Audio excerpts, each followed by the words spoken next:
Rev up your engines!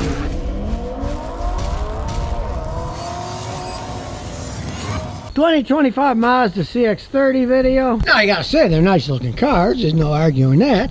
And this is all-wheel drive, which a lot of people want. But you can hear the door. He's got to get that fixed on a warranty. The main problem with this car is, as you can see, this car was made in Mexico. There it is, Mexico. I like the Japanese ones better. I rented one of these Mexican ones when I was in New Mexico. And guess what? It stranded me like 5 times. The electric brake wouldn't shut off, had warning, brake system, do not drive. I'm a mechanic, I got it going, but I told the rental car company, you ought to fix that thing. Somebody's gonna be really mad when they're stuck somewhere and the car won't move. You don't see that in the Japanese-made ones, but you can see it in the American-made ones. He hasn't had that problem yet, but what's under the hood showed at least he made a pretty good decision. 2.5 liter, non-turbocharged, 4-cylinder engine.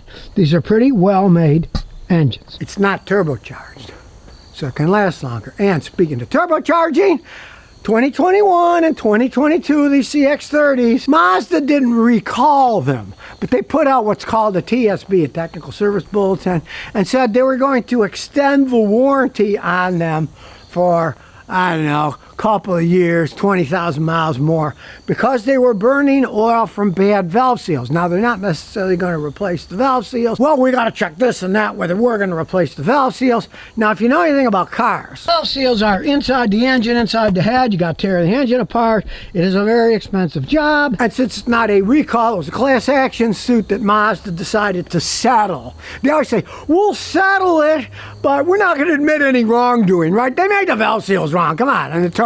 Extra pressure, they burn oil, right? They should have replaced them. It would cost them too much money, so they go on a case-by-case thing, which is a bunch of malarkey. But this is the non-turbo.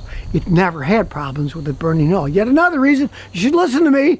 Buy a non-turbocharged car. It's going to last longer. It's not going to burn oil. This thing doesn't burn any oil. Not a problem. But if you're going to buy a used one, especially, do not touch the turbo one of these. Do not. If you bought a brand new one, those don't have that problem. At least they haven't shown up yet. They redesigned the valve seals. So you could buy a new one, but you don't want to buy a used one if it's turbo, because it often will burn oil and you can have problems with it. Plus, turbocharged engines have to be maintained religiously. You don't know what the previous owner did. So if you bought a new one, you could chance it if you wanted to. You're still going to wear the engine out faster, but don't buy a used one if it's a 2021 or 2022 and it's a turbo. If it's a non-turbo, they don't have any problems. Go ahead and buy it. So you might wonder, why did he buy this particular car? His previous car was a Honda Civic. He loved it, but it got destroyed by somebody running into it.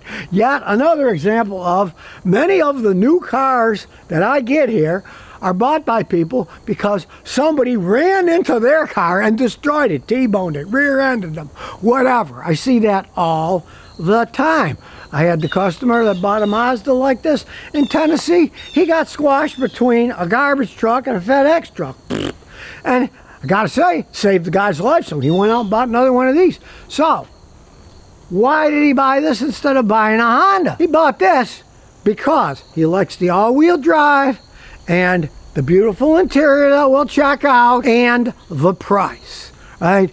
If he was going to get Honda or a Toyota, Acura, Lexus, whatever, in this kind of configuration, he's going to spend anywhere from $8,000 to $15,000 more. And money talks, right? This is a non-turbo. It can last a really long time. He's in Massachusetts delivering stuff. He really likes the all-wheel drive system. So, Mazda does a pretty good job with their all-wheel drive systems. I haven't seen any particular problems with them. Mazda have had histories of automatic transmission problems, but that was decades ago. Decades ago, I told people don't buy a Mazda. Their automatic transmissions stink.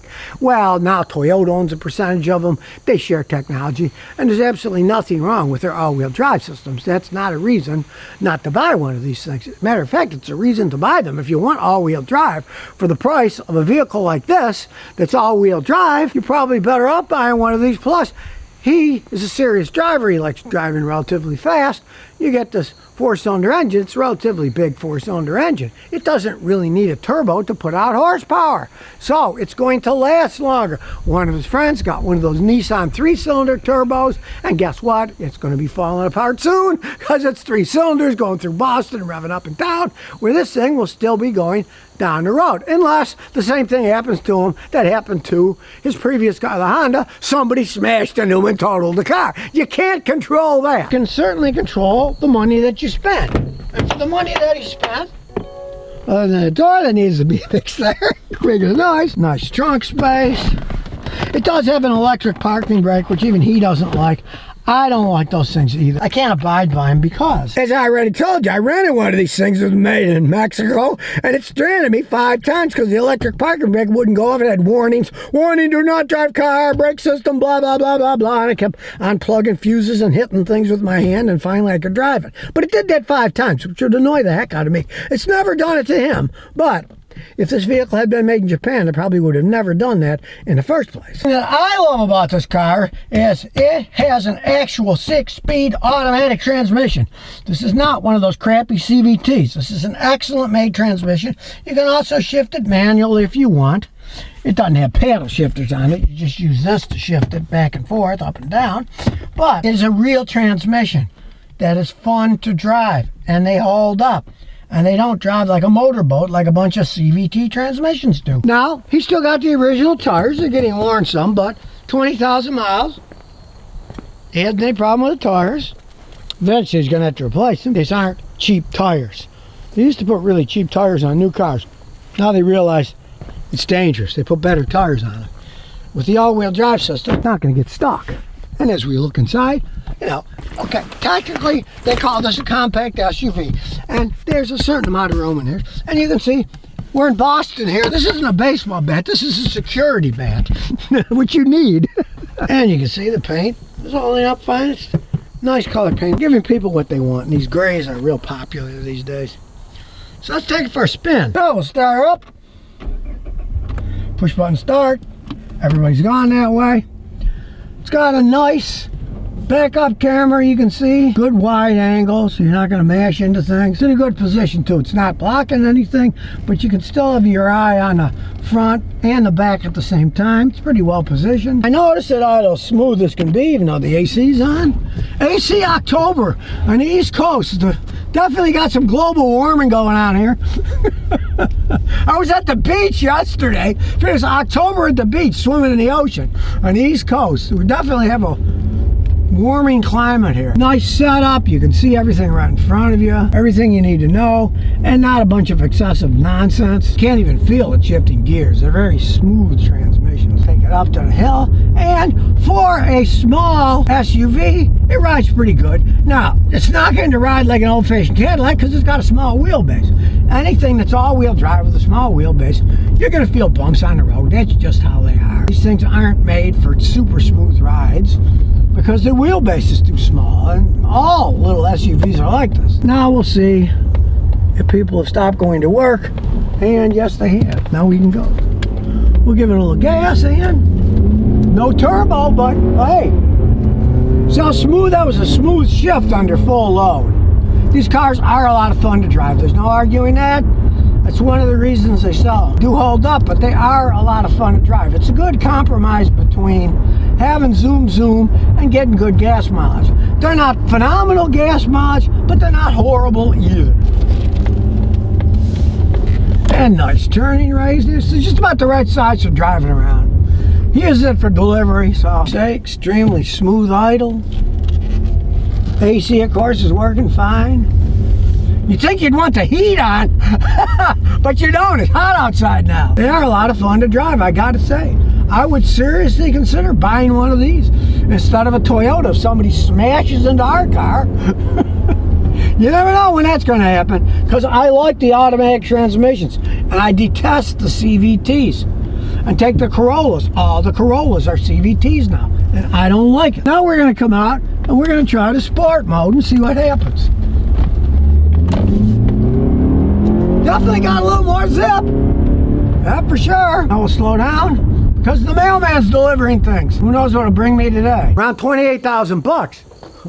That's a pretty good deal, because if you look at statistics, okay, the average used car in the United States is now $25,000. This is a brand new car for $3 grand more. For the money you're paying for this, take my advice, don't get a turbo. They got plenty of zoom as it is without a turbo. You get the turbo, then it's got like 255 horsepower or so. If you use high premium gas or regular gas, it still runs fine, but it has less horsepower. Who wants to pay $1 a gallon extra for gasoline? This runs fine on regular gas, got full power, a real 6-speed automatic transmission. And the only thing I got against this car is it was made in Mexico, which I am not a fan of. They put them together there, and I guess it's okay. You know, his hasn't stranded them like the one I rented, but I just have this thing. I don't like Mexican-made stuff unless it comes in a tequila bottle or is a leather product. They make very good leather products in Mexico, but anything that's high-tech, stray away from it. So if you can find one of these that's made in Japan, it's better off. Not like it's horrible. This one seems perfectly fine, but still, I don't like things made in Mexico. I'd rather have one made in Japan. And the guy who brought me one of these in Tennessee, his was made in Japan. That's one of the reasons he bought the thing. He said, I looked at your videos. I said, I don't want a turbo and I want one that's made in Japan. And he did. So you might always check inside. And if you're looking at new cars, before you buy it, ask them where it was made. And if they're hemming and hawing, say, well, show me one. Open a door and you can read right on a sticker where it was made. And if it doesn't say in Mexico like this one does, just go by the VIN numbers and then look it up, and it'll tell you that VIN number was made in this country. And if it's made in Japan, the first VIN number will be J for Japan, which is what you really want. But as it stands, for what he paid, hey, it's a pretty good car for the money. You know, yeah, the Toyotas are going to last longer, but this actually is more fun to drive. It's got a nicer interior to it. So, for that kind of money, hey, I think you did a pretty good job. So if you never want to miss another one of my new car repair videos, remember to ring that bell.